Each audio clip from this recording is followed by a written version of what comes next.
This is how I turned myself into a Pinterest expert overnight.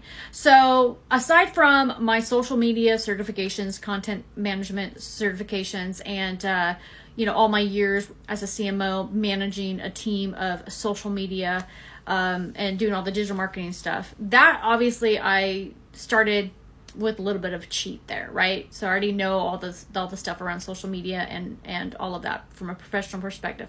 But then I went out and I took a 5-hour training from somebody that's been doing Pinterest for about 5 years. And I just did my laundry and just listened to all of her stuff. Then I went out and I consumed absolutely everything on the Pinterest website. I read through absolutely everything, and I went through all of their training materials. There's a lot. They do a lot of webinars. Then I went out to some of the top places that I love to get tips and tricks when it comes to social media that I feel are reliable. And one of those top ones are Social Media Examiner, and they did not disappoint. So they really gave some really good tips around Pinterest, and I consumed all of that.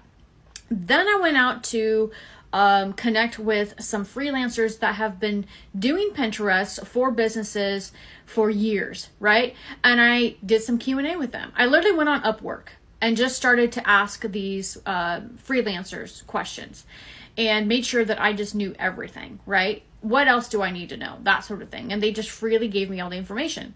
Then I went to my own Facebook group of almost 3,000 people that are doing Pinterest for their businesses and said, this is everything that I have learned so far. Does anyone have anything to add?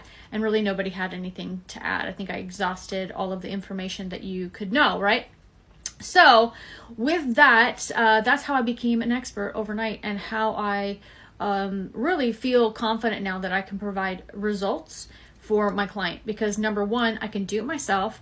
Number two, I have freelancers that are out there that can also jump on the bandwagon. If for some reason I don't feel like I'm getting the results, I can go to them and hire them.